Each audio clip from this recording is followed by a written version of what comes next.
Don't have a big budget?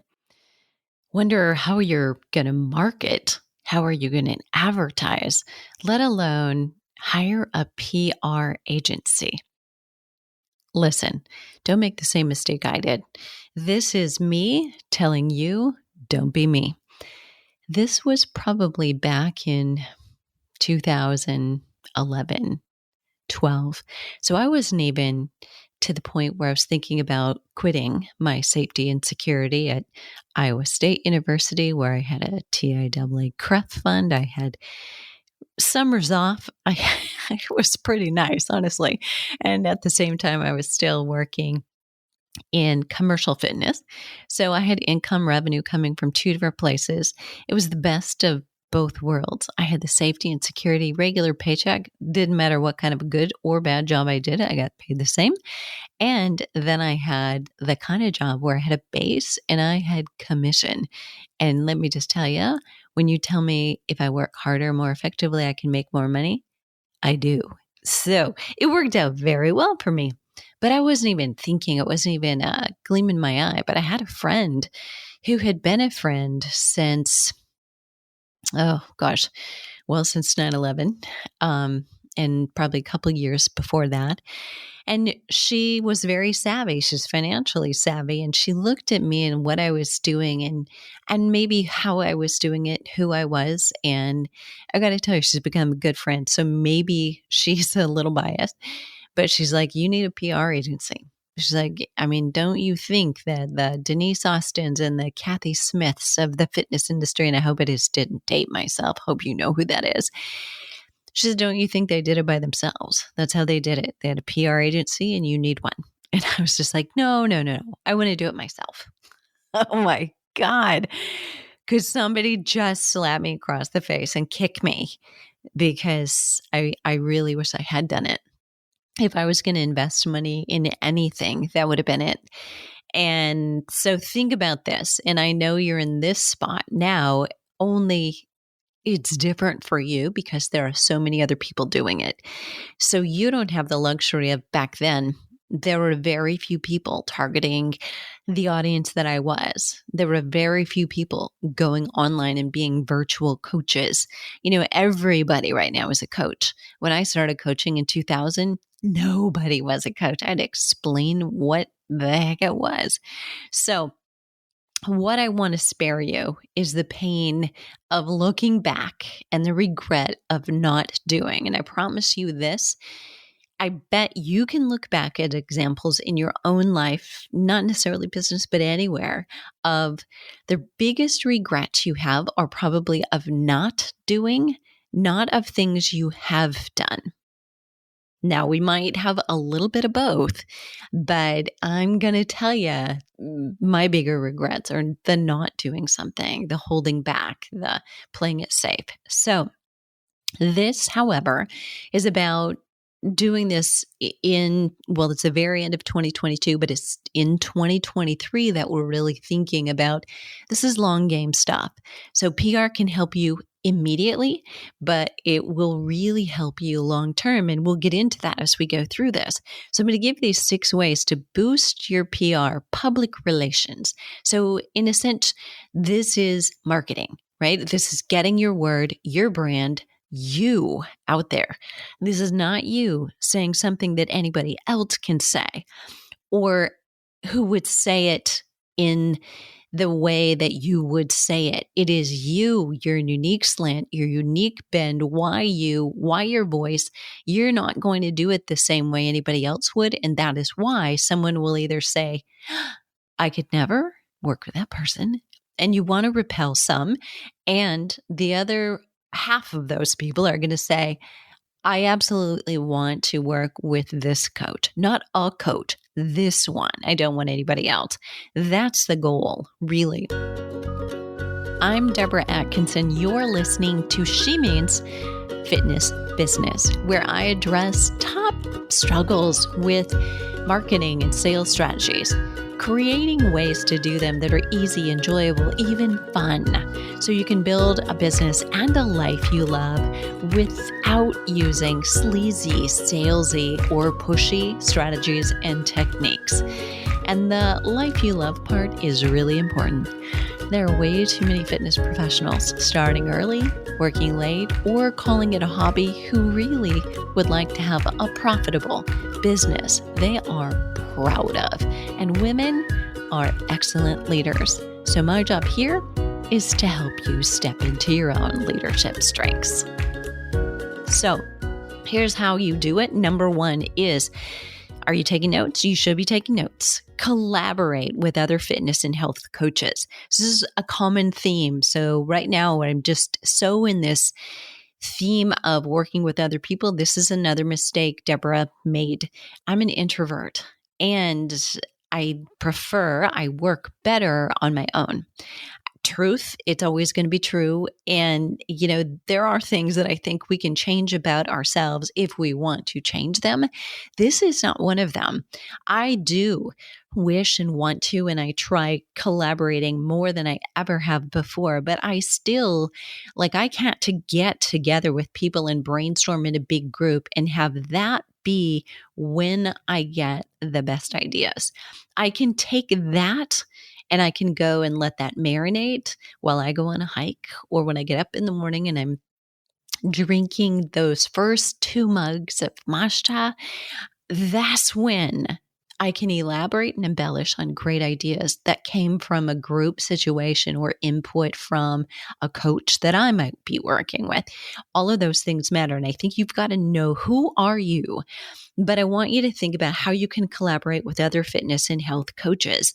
So number one, think about it this way. So let's say you are listening, you're a personal trainer. I mean, first and primarily, you may also wear a health coach hat. And I get that.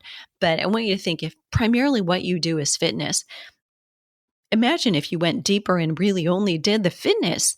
Find a health coach who will keep your fitness clients accountable, or a functional doctor, because you can't prescribe, you have a scope of practice.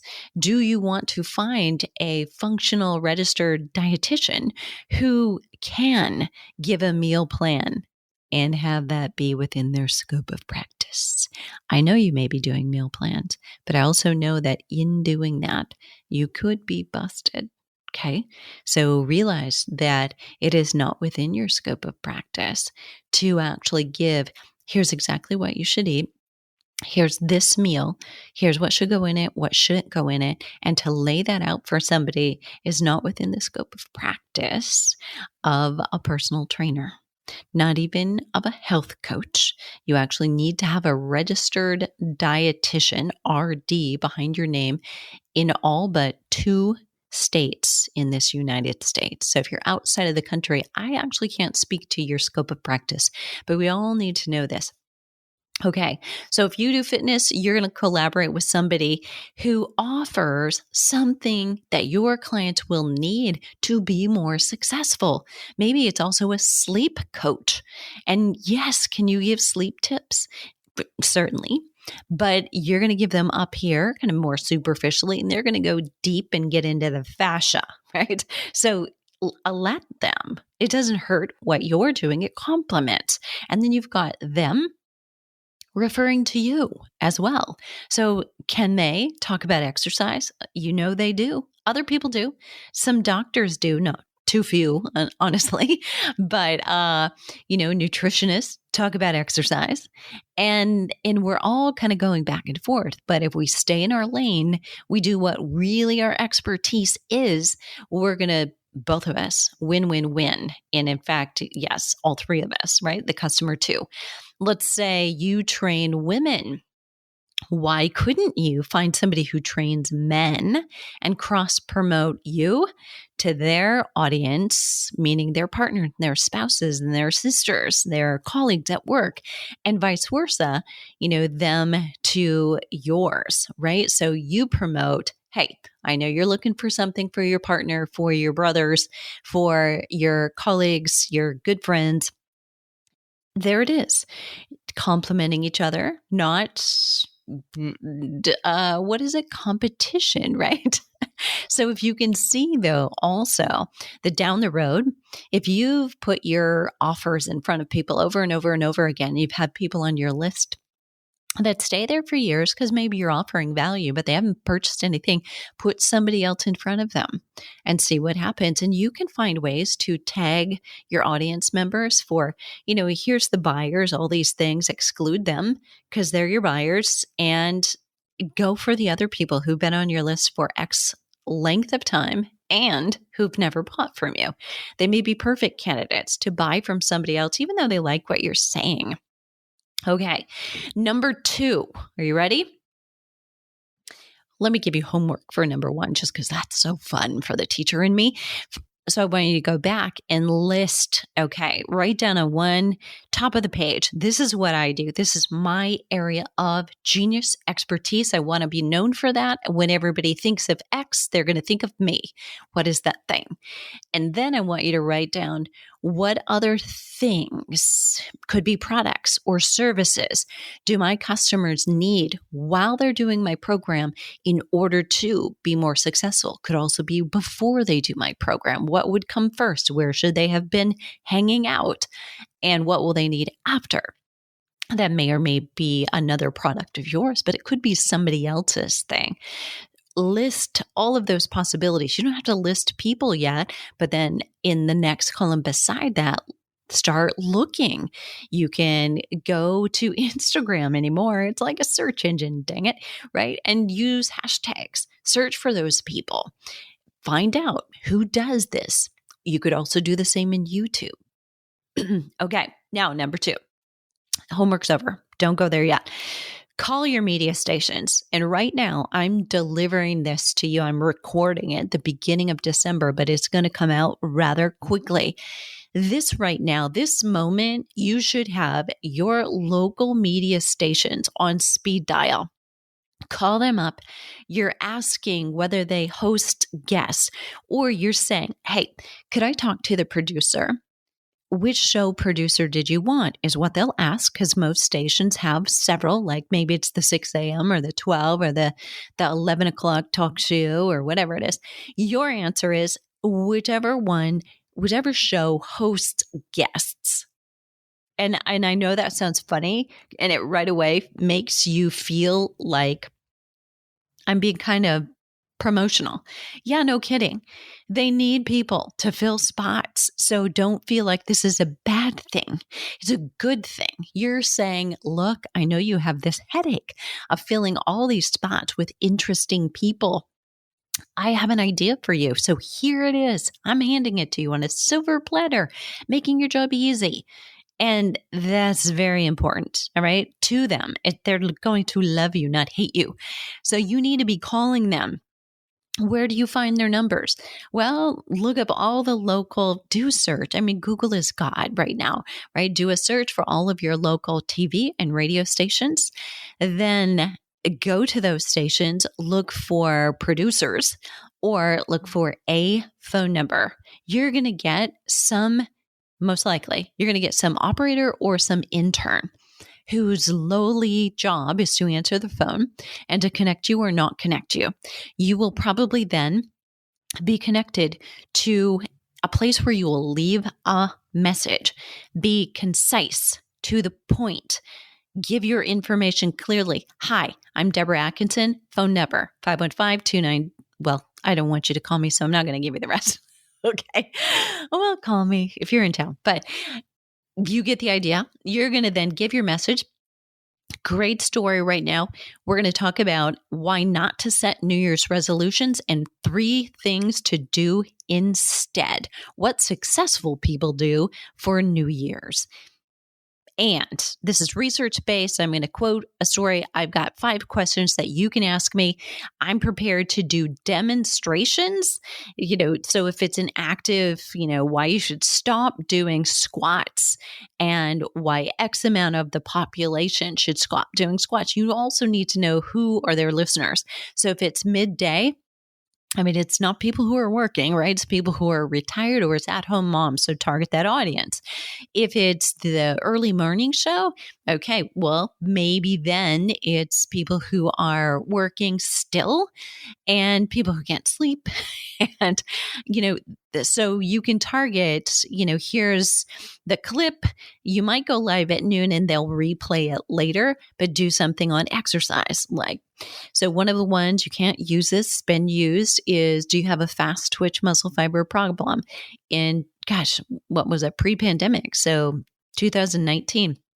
I flew all over the country, and did shows because everybody wanted it, because we were talking to who? Older adults, women and men who watch shows at specific times.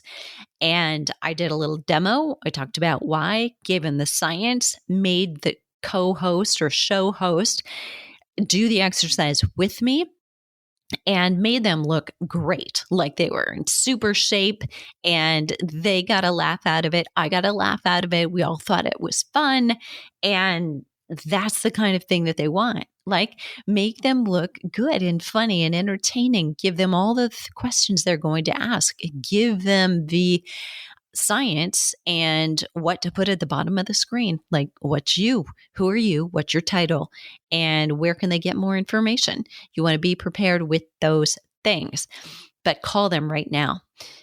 Ask, can I talk to the producer? Which producer? The one where you have guests. And ask, if you get a producer, you get somebody else, do you host guests? And what's the lead time? I have an idea for a January, New Year's, like end of year, or right at the beginning of the year in January show. So you've got to ask their lead time, right? I mean, for news stations, they may need like 2 weeks is gold, 2 to 3 weeks. If you get further out than that, it's just too far in advance, right?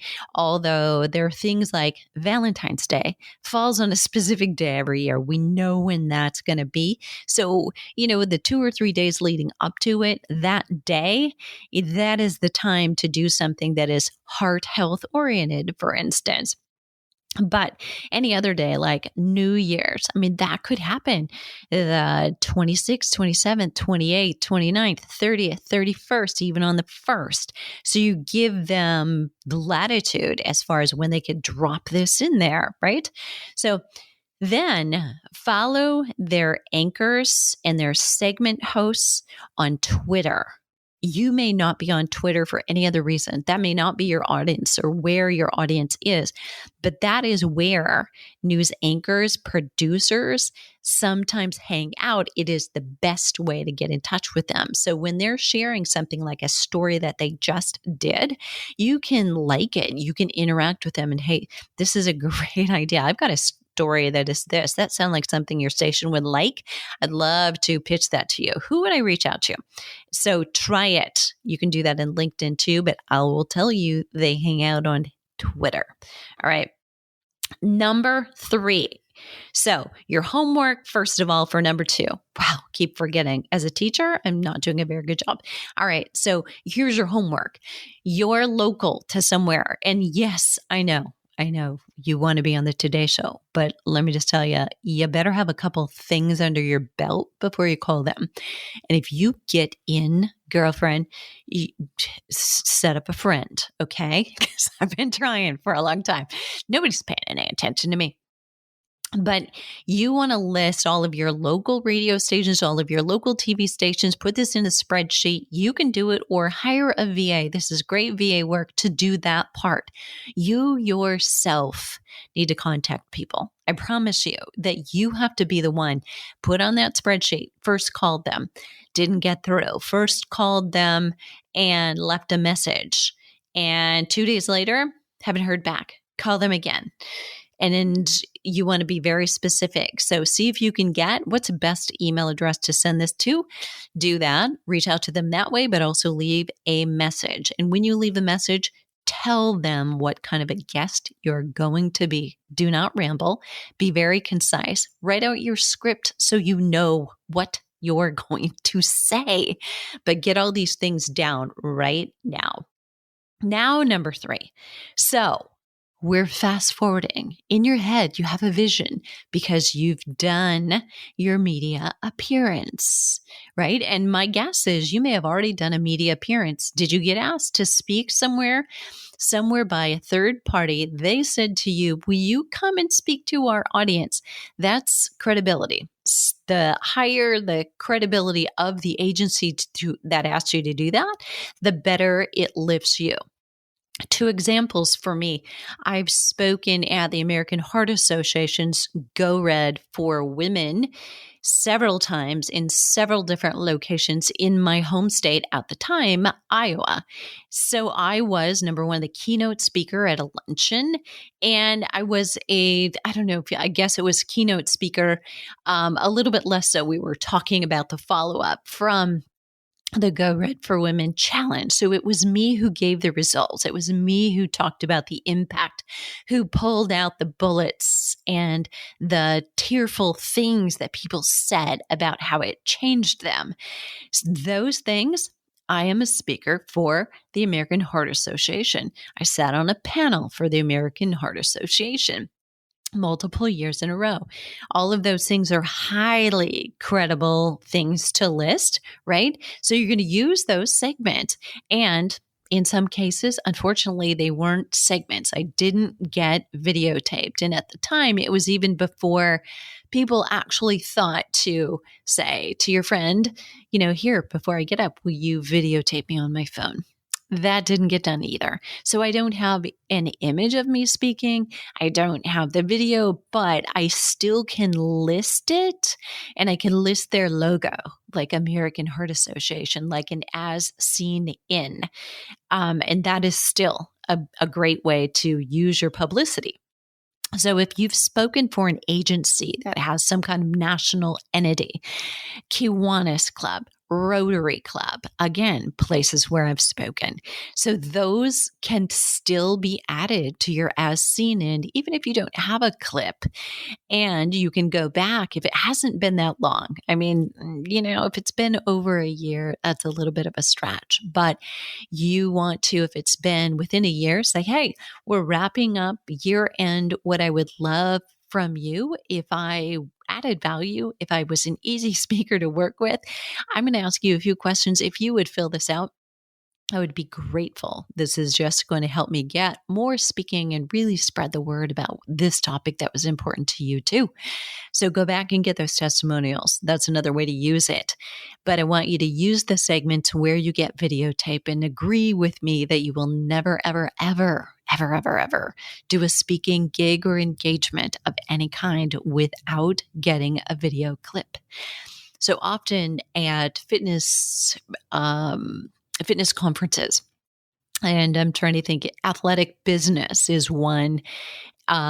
Different people will sponsor, like breakout sessions or talks. And I've done this at International Council on Active Exercise as well, or active aging, I'm sorry. And we have like 10 or 20 minutes to do a really quick, almost like a TEDx talk of, here's what's important about working with women in menopause. Here's what we know, like a motivational rah-rah speech. Again, that was not filmed, but I should have thought to say to somebody in the front row or the volunteer whose job it was to announce me, would you film me? In exchange for doing it, like doing this free thing, but film me and then pan the audience so that people can see me speaking to a room full, actually, and exhibit hall full of people. So very important. So again, ways to use your media segment. Now, if you go to a media segment at your local TV station, they should be able to get you the clip, but do not, because this is a rookie mistake. Don't ask for it in advance. Ask for it after and say, how can I get that media? And if you book a media segment, what I want you to do, if you don't know how to do this, is there's a place where you can go to get your TV media clips. And as long as it's within the last couple of weeks, you can tell them, it was on this station, it was at this time on this day, they can probably scrape it, because I guarantee you the stations are using the segments over and over again. So they've either run it, they've got it, and they're using it on their social media, or they're rerunning clips at different segments and then airing that literally, live streaming. So it is living somewhere, and there's a third party agency. You're going to have to pay for it. So it might be $50 for you to do that. But that's a valuable piece. That's worth way more than that, because it's never the 3-minute or 8-minute, if you're lucky enough, segment that you do on the media. It's what you do with that. You can take little clips of each one of those media segments and you could string them together and create a sizzle reel that this is you in the news doing this. That's using your media segments. That's like giving it wheels so it gets somewhere and that word gets out, but your credentials go boom, boom, boom, up, up, up. Okay, so here's next. Number 4, host your own show. And don't panic about this, right? But host your own show. And where would you see yourself doing that if I just said that to you? You probably got an idea in your head. It could be a podcast, but it doesn't have to be. If that is you, you could do your podcast, or you could simply do YouTube live. And, here's the truth. It doesn't have to be live, right? So you could do a recorded video of yourself doing a topic or having an interview, which is going to make it even more engaging, and then upload that as your weekly show. If you go any less frequently than one time a week, you probably don't really have a show. So what your homework is here is to reach back and say, what would be if I were going to do a show 12 weeks in a row? Like the next 90 days, I'm going to commit to doing one every week. And you just need to be a week or two ahead. And that will mean that if you're sick, you're traveling, or emergency comes up and you can't record, you're still okay. You got another one in the can. But you want to think about, what are the topics? What would I talk about the first week of January, the second week, the third week? What would I talk about first week of February, second week? And you've got to really make it, if it's a show, you got to make it news, people. Like, oh, it's Heart Health Month. So here's what's healthy for your heart. And you can't go back to basic fitness 101. You have to put a unique slant or angle on it. You have to be different, unique.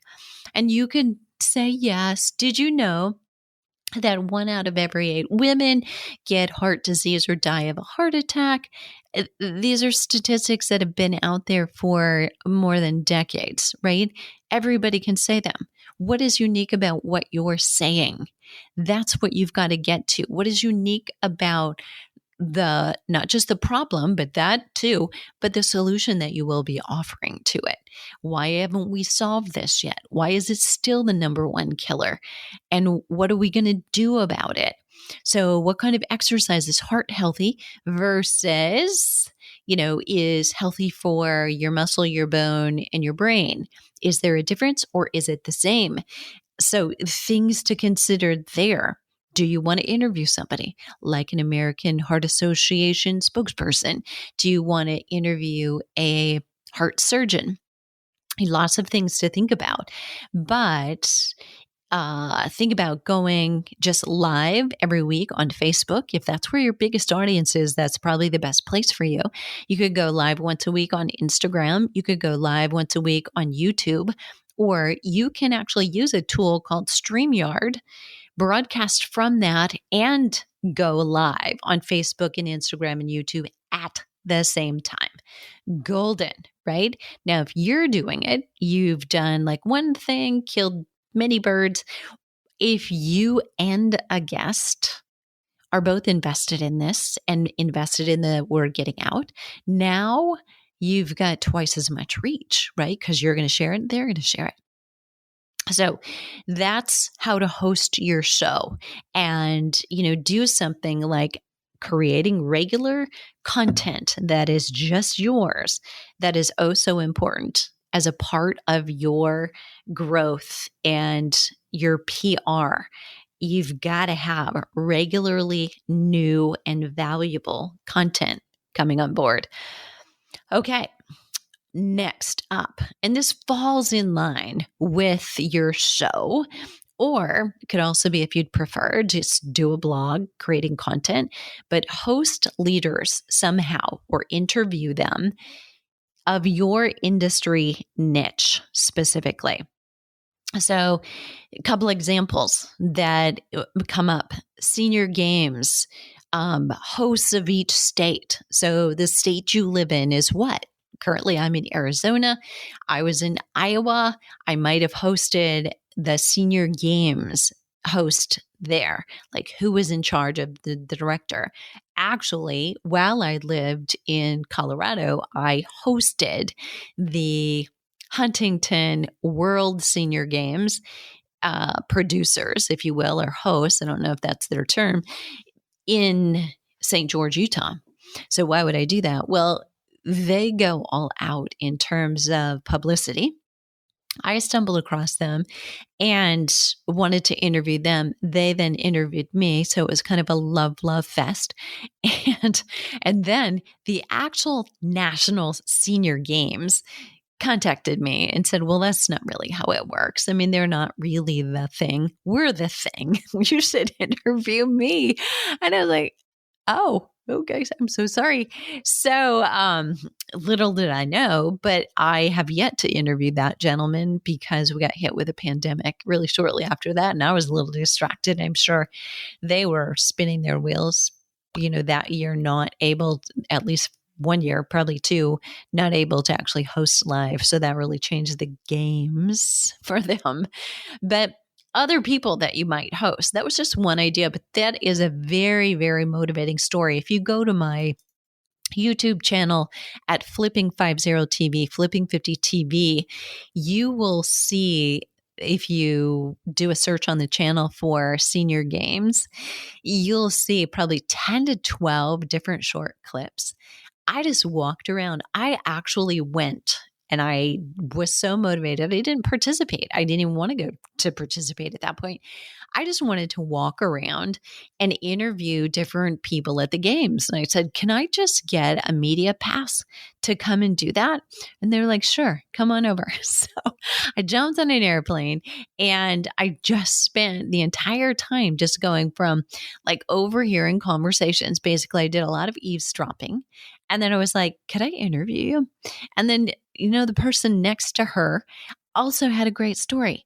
I went to the triathlon, and at the triathlon venue, the way they ran it, they did a swim in a pool. Smart, right? Not to lose anybody. But the guys, as they were waiting to get in, like, there was a long line. So each person, took anywhere from probably 8 to 12 minutes to swim their swim piece of the triathlon. And so the rest of them were standing there in line, sitting ducks for me. So I did interviews with them while they were waiting their turn.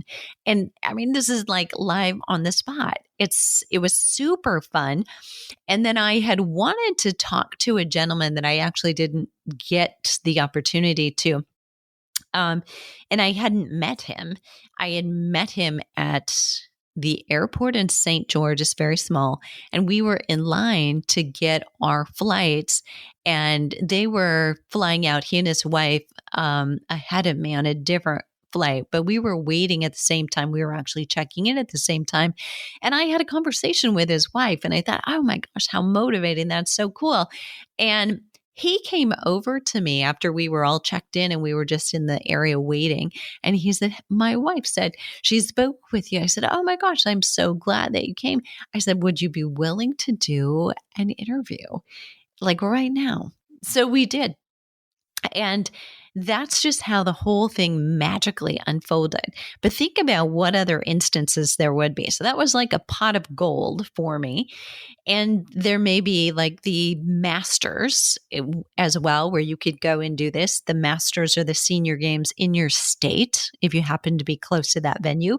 I lived in Ames, Iowa for 30 years of my adult life, and the senior games were held there. So it was like story after story I never took advantage of at the time, unfortunately.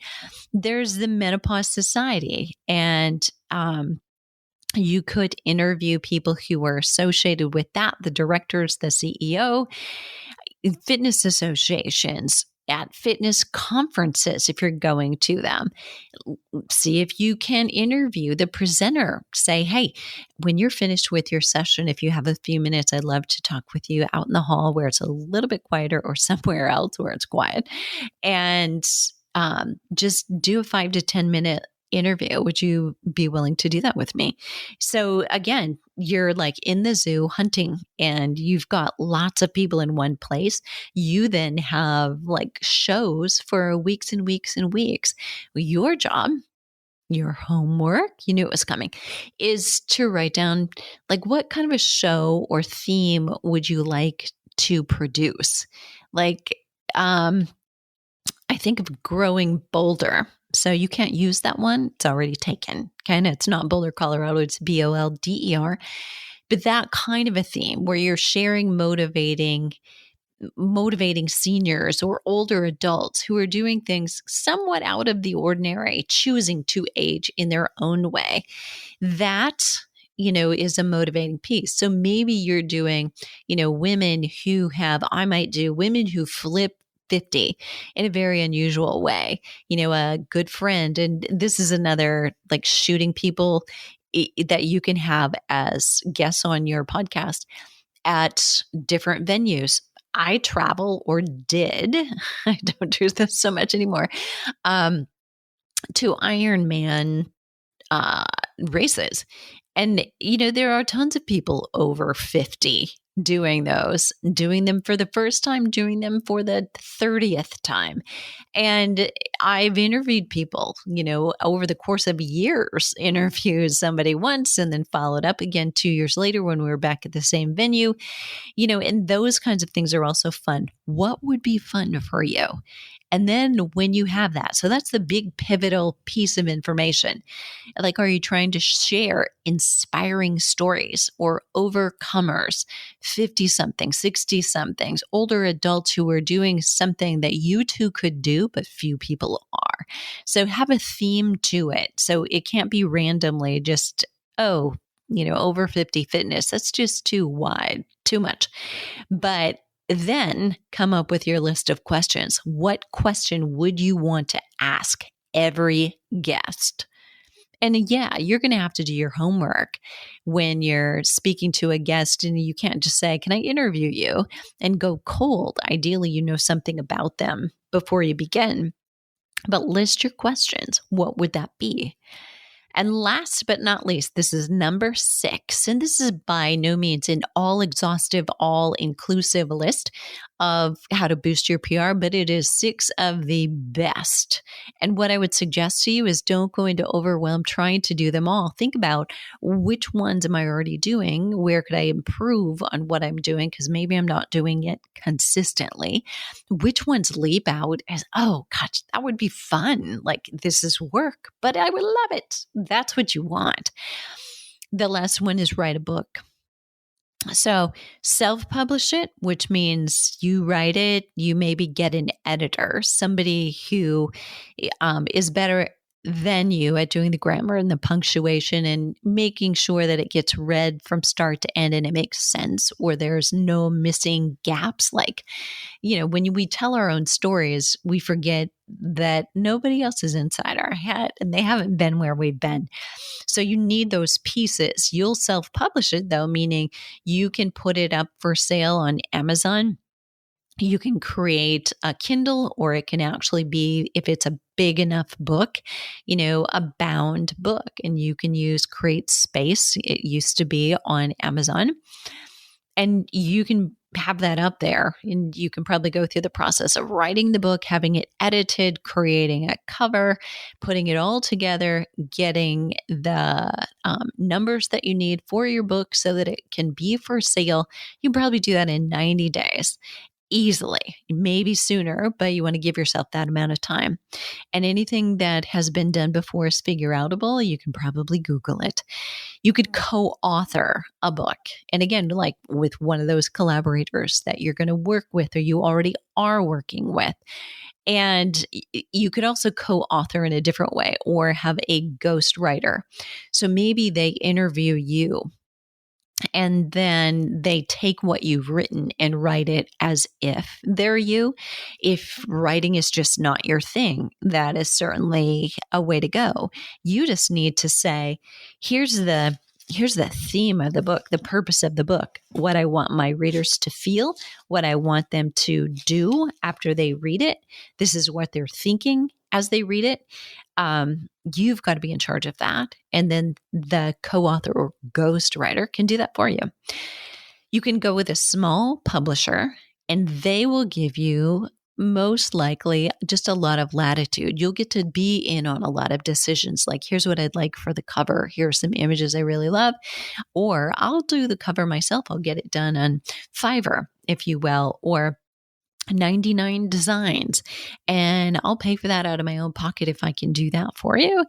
And you'll get to, have input. They will probably publish or edit it. They'll go through it, making you sound better, but then be asking you for clarification to make sure that they don't change anything about the meaning you had. That's a nice way to go as well. There, you have to actually apply. I mean, somebody isn't just going to say, yes, yes. I mean, there are ways that you can do, you pay for it. Like, you'll pay through the nose, maybe not, depending on what you think this is worth to you, but you will pay somebody to be a small publisher to publish your book.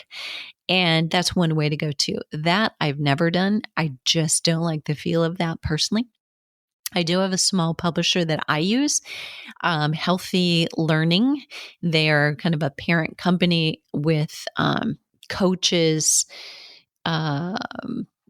Gosh, I'm losing the name because I don't use this side of the business actually. But this is a company out of California, and they're in the expo when you go to ACSM conferences or training, or they're at Athletic Business. They're the exhibit, they're the book vendor, or what other ones? International Council on Active Aging. They're also at that. They're at Lifestyle Medicine. So if you're heading any of those conferences, you're seeing them there. Then there is traditional. So if you want a traditional publisher, like you want Random House, you want Hay House, or you want Penguin, sometimes they're imprints of actual big houses, but that's a longer timeline. And what you have to do first, you don't actually send your manuscript. You have to have an idea of what you want to write for your manuscript, but then you write a proposal. You spend the bulk of your time creating your proposal. You want to do that for yourself too, even if you're going to self-publish, because you're proving to yourself there's a need for this book. This book is not out there in quite this way. This message, this spin on it is not out there. Who's your competition? How is your book different? What title are you going to use versus what title they've used? All of that is good homework you'll need to do anyway. Otherwise, nobody may want your book. So don't go writing something, or for that matter, creating a program nobody asked for. Why would you do that? Nobody's going to buy it. So think first about doing the homework to see if there's leverage there. But when you do that, you write that proposal, the proposal goes to an agent. What you're trying to do is enlist an agent who will say, this is going to be a good book. You have a big enough audience and platform, and you will most likely need one. So you'll need at least 100,000 people, if not on your email list, on your social media, who are buyers. So you need to have some kind of proofs that, this is where our traffic comes from. These are the people who become our customers. Here's, what we typically make in a year. And now you've got a good idea that, for instance, for me, that 45,000 people who are subscribers on my YouTube channel are my organic traffic. And, I've got to show probably my taxes for the year to prove, this is legit. There's a legit audience here who follow and who buy. And so even though I don't have 100,000 email subscribers, what I do have is a clean scrubbed list. All the deadbeats are off of there, and everybody on my list is a buyer. Plus I've got a reach of about over 200,000 via social media. Then you can show you've got a bigger platform.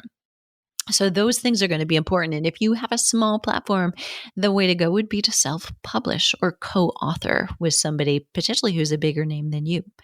So there you have it. The 6 again were collaborate with other fitness and health coaches, right? So that helps you double your reach. Ideally, you choose someone who either needs you desperately, like maybe you're working with a functional doctor who prescribes or advocates that their patients exercise, but they exercise for themselves, and yet they don't feel comfortable doing it for themselves.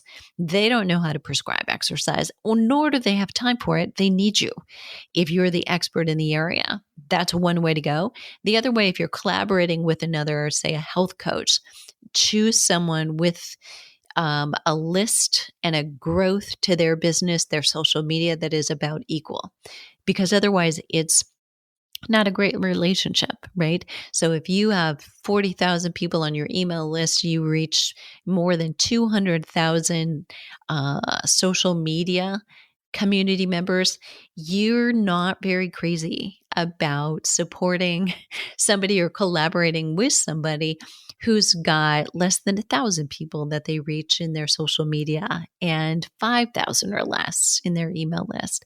It's not a good fit. It's a win for them, but not so much for you. So find an equal relationship and you will grow together. And that is how many of the people who are bigger influencers today have grown. You will hear often, if you're not listening to Amy Porterfield's podcast, I would highly recommend it. Not specific to fitness, but it's specific to marketing and it's specific to all of us. But she will often talk about her friends, Jennifer Kutcher and Jasmine Starr and Stu McLaren. And, they frequently come up again and again and again, but they all started from nothing and then have grown and grown and grown together, right? And that's so the goal. So think about that. Coming back with collaborate with others. Number 2 was call your media stations. Come back to this piece of homework here. And then use those media segments that you've either already done or the ones you are going to do in the very near future. Host your own show. So yes, you want to get on news stations, credible news stations that really boost, but create your own show and, get some graphics, make it good.